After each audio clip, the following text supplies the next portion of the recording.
I want to go now to Dick Durbin, who's number 2 in the Democratic leadership in the Senate. He's in Springfield, as we said a while ago. Let's pick up on that health care, those remarks by Senator McCain on health care. Senator Durbin, what are Democrats going to do now? Well, we are now considering our strategy. We have talked to the Speaker of the House of Representatives, Nancy Pelosi, about an avenue that we can follow. But for those who say, start over, let's start at the beginning. Let's do a little bit. Let's maybe do nothing, some say. I would just tell them, if we do nothing, the Medicare Trust Fund will be exhausted in 7 years. The plan we have before the Senate would extend the life of Medicare for 9 more years. If we do nothing, there'll be 57 million Americans uninsured instead of 47 million in just a few years. And the cost of the average health insurance plan for the average family of 4 will double in the next 10 years if we do nothing. That's why we think this is a serious issue. Well, I don't think anybody would argue that it is not a serious issue, Senator Durbin. But let me just ask you this. What Senator McCain said, he said he is willing to try to get some Republicans to sit down with Democrats and see what you agree on. What would be wrong with that? Just saying, here's what's out there. We agree with this, we don't agree with that, and then just go past what you agree on. Wouldn't that be a start? There's nothing wrong with it. But Bob, for the record, President Obama met personally with the Republican leaders in the House and Senate before this began and engaged them and asked them, be part of it. We brought them into the committee hearings. 170 Republican amendments were accepted as part of this process in both the Senate committees. We have kept the door open. We waited for months in the hopes of bringing across 3 Republican senators who expressed an early interest. So to suggest that we have closed the door to them and haven't engaged them is really not a proper statement of what's happened. Well, clearly you're not going to get it done by the President's State of the Union speech next week, which was the original goal. When would you expect, Senator, that Democrats will be ready to bring something to the floor? I'm not going to give you a deadline. I've seen too many of those. Well, I mean, do you think weeks, a month?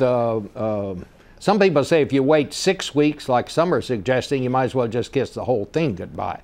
But you... Well, I think what we have to do is honestly sit down with our membership and decide the best course of action to move forward. The door is always open on the Republican side. We're still reaching out to try to find those who will support this.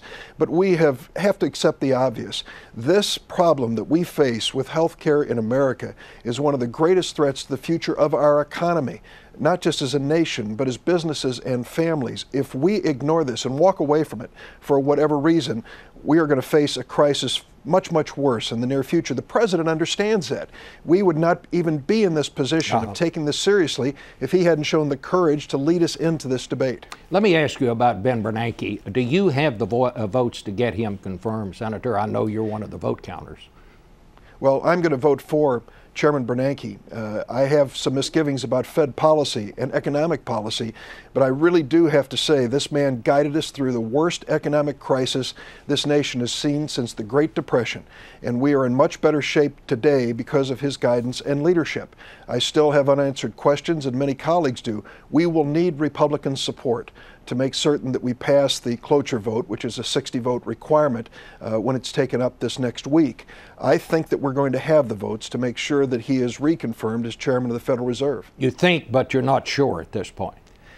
Well, any whip who gives you that kind of prediction this far in advance hasn't been on the job very long, and I've been there for a while. Senator, why do you think Scott Brown won the race in Massachusetts? A variety of reasons. Some went right to the candidates and the campaigns, others to much larger issues. I think the independent voters in particular in Massachusetts told us, focus on the economy, focus on creating jobs. Let's see more action and more commitment in Washington than we have. I accept that verdict of history and that message. Secondly, they are frustrated by the fact that we haven't passed health care reform. Remember, Massachusetts is a state which under a Republican governor, Mitt Romney, with the support of then State Senator Scott Brown, put a mandate in for health insurance. 97 to 98% of the people in Massachusetts have health insurance.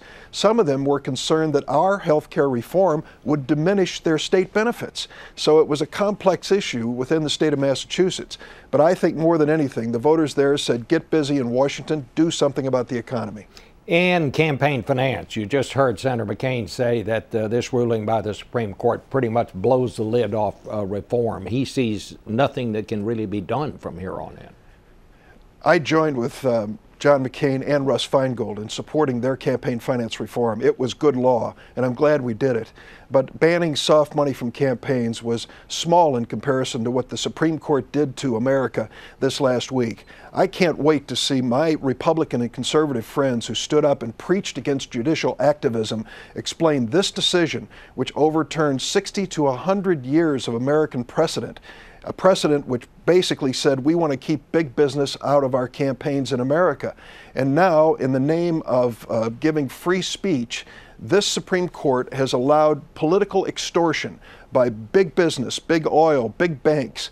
Think about this for a minute, Bob. We're considering a tax on the multi-million-dollar bonuses of the executives at banks who receive bailout money. Those banks can now come and say to senators and congressmen, incidentally, we want you to vote against this tax, and we're going to be big players in the next election. We're going to spend millions of dollars and reward our friends and punish our enemies. That's exactly what this Supreme Court has invited. Now, what can we do? We can demand disclosure. We can demand that those who belong to labor unions and shareholders vote before the money is spent on any political campaigns. And even more important, I'd say to John McCain, join me in a public financing effort. I've got the bill in with John Larson of Connecticut.